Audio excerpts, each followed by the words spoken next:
We live in a world of great diversity, spread across many nations.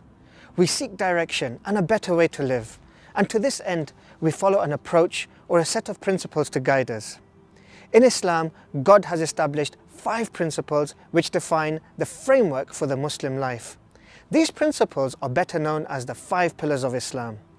Each pillar upholds a duty which is obligatory upon every able-bodied Muslim.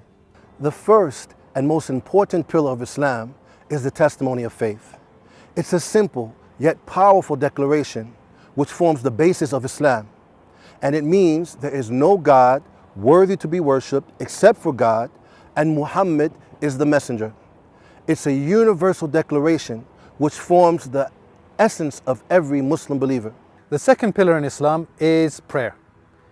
God has commanded the Muslims to pray 5 times a day. So 5 times a day, Muslims as worshippers drop whatever they're doing, wherever they are, to perform the prayer. And in fact, the prayer is a direct link with God, the only one worthy of worship. It only takes a few minutes, but through it, a person can attain real happiness and inner peace. That's because in Islam, the prayer nourishes the mind and soul like food and water would nourish the body. With prayers being performed around the clock and Muslims all over the world in different hemispheres and different time zones, at any given one moment, you'll always find that there is somebody, somewhere, performing the prayer to God. The third pillar in Islam is giving the obligatory charity. This pillar deals with our responsibility towards the society that we live in. Each year, every Muslim who possesses wealth above a defined poverty line is required to pay 2.5% of their wealth towards those who are in need or poor. Paying this charity is a way of purifying one's wealth, whilst also supporting those in difficulty.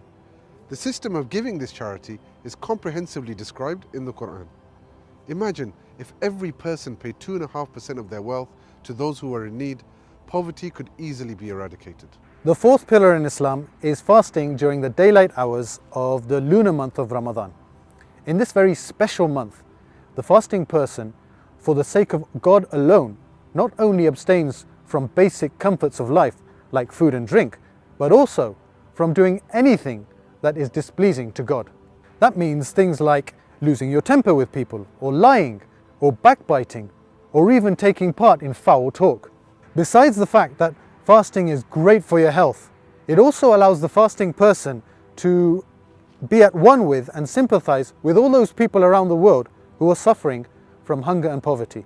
But at the same time, it's a golden opportunity to really strengthen that essential relationship with our Creator. The final pillar of Islam is Hajj, which is the annual pilgrimage to the holy city of Mecca in Saudi Arabia. It's a huge spectacle of millions of Muslims from all over the world gathering together to worship God the Almighty over a 5-day period.